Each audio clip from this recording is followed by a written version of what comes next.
Această familie de albine orfană o unificăm cu un stup alăturat aici, familia aceasta.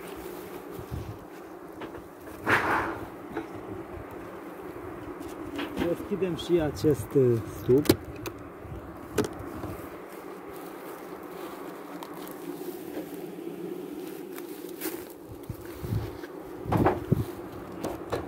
Folosim puțin fumul pentru a face mai punte. Așa.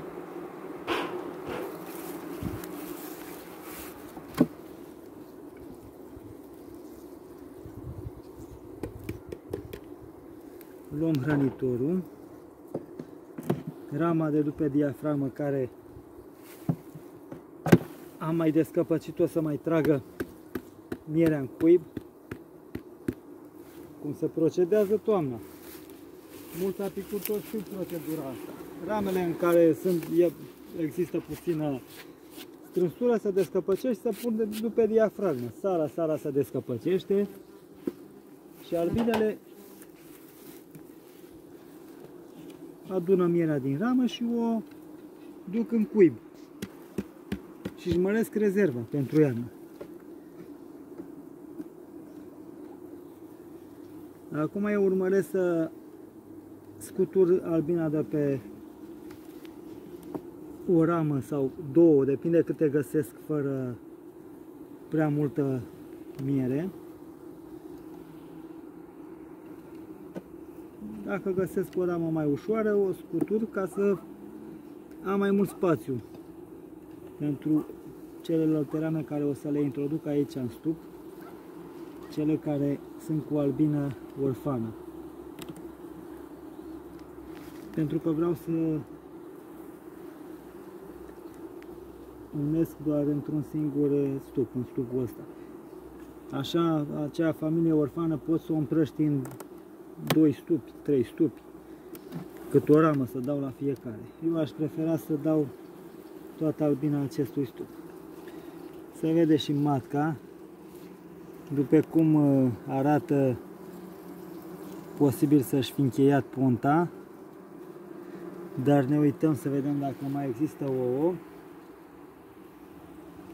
Foarte puține ouă. Da. Foarte puține ouă. Pe rama asta e un pic mai ușoară, dar cu matca pe ea și nu vreau să deranjez prea mult. O scutur această ramă. Am scuturat în stup. O periez puțin. Așa.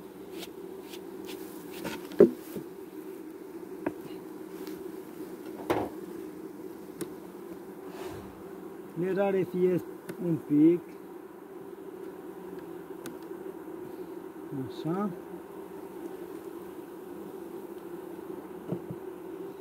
După care merg și iau din familia orfană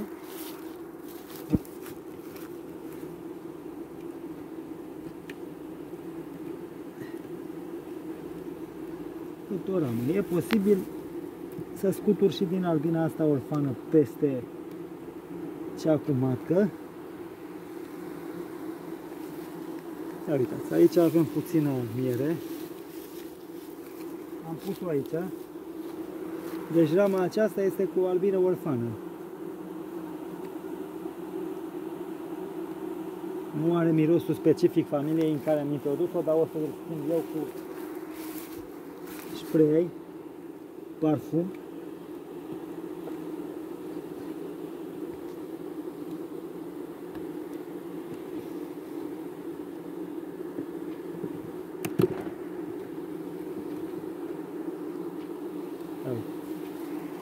Următoarea ramă,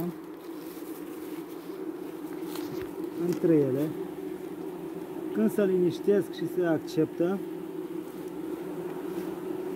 o să le rânduiesc fagurii și o să mai scutur, o să rămâie mai puțin faguri, nu o să rămâie chiar cât spun eu acum, o să pun aproape toți fagurii de aici.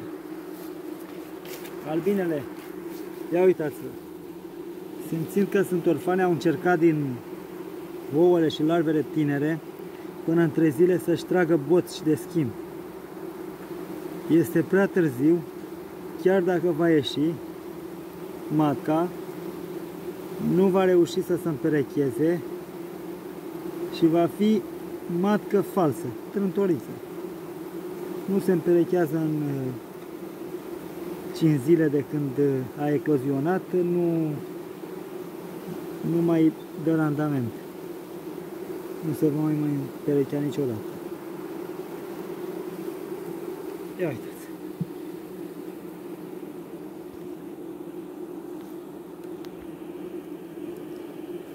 Iar acum urmează schimbarea mirosului.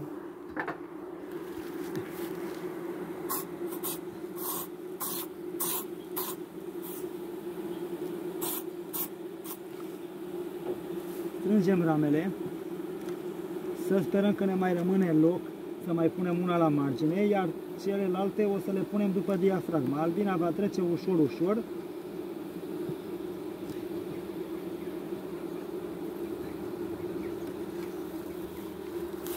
Mai avem 2 rame aici, cu populație cât de cât bunicică. Uite, am pus-o aici.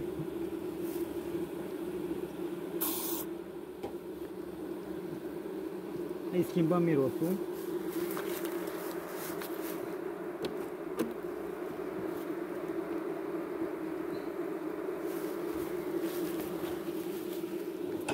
Și ultima ramă. Am completat efectivul de 10 rame, dar mâine, dacă este cald, albina o să se acomodeze și o parte din rame o să rămână poate neacoperită. Le luăm pe cele goale și rămân doar cele pline. Ne-a mai rămas o ramă aici care este cu puțină albină. Asta, o scutur. O periem puțin. Albina este derutată acum și ea tinde să intre în stupul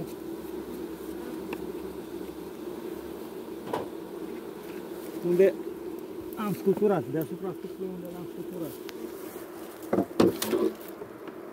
În stupul acesta a mai rămas ceva albină, foarte puțină, dar să nu o pierdem.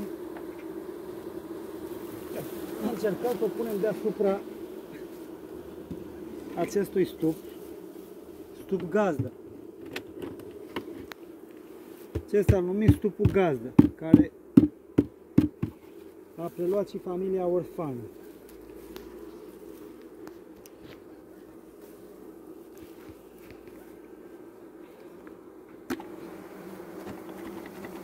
Scuturăm un pic. Mă folosesc puțin de perie.